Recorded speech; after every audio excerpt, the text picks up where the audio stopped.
উত্তর ২৪ পরগনার বারাসাত ১ নম্বর ব্লক তৃণমূল কংগ্রেসের সভাপতি ইছা সর্দারের ছেলে মোহাম্মদ নিজামুল্লার নাম উঠেছে অযোগ্য তালিকায়। একই তালিকায় রয়েছেন বনগাঁর বাসিন্দা রিতেশ ঘোষও। তারা দুজনেই এই তালিকার বৈধতা নিয়ে প্রশ্ন তুলেছেন। যেখানে সুপ্রিম কোর্ট বলছে যে অরিজিনাল ওয়েম্যান নেই, আপনারা দেখতে পাবেন যে ভার্ডিক্ট দিয়েছে, ভার্ডিক্টে কিন্তু অরিজিনাল ওয়েম্যান নেই, এটা উনি কিন্তু বারবার অসন্তোষ প্রকাশ করেছে। যেখানে আমার অরিজিনাল ওয়েম্যান নেই সেখানে এই এই লিস্টে বৈধতা কোথায়?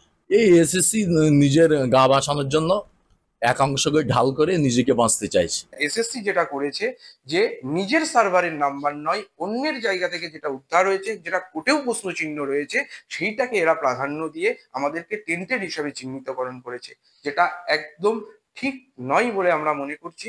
এর জন্য আমরা আইনি যা যা ব্যবস্থা নেওয়ার আমরা যাব। অবশ্যই আমাদের সামাজিক সম্মান হানি হয়েছে, এ বিষয়ে তো কোনো সন্দেহ নেই। আজকে আমাদের অযোগ্য বলে দাগিয়ে দেওয়া হচ্ছে, কিন্তু সত্যি কি আমরা অযোগ্য? সুপ্রিম কোর্টের অর্ডার অনুযায়ী কি আমরা এখনো অযোগ্য? আমরা তো এখনো তো আমরা মনে করছি আমরা অযোগ্য নই। যতক্ষণ না প্রমাণিত হচ্ছে, তাহলে তাকে কি করে আমরা অযোগ্য বলতে পারি?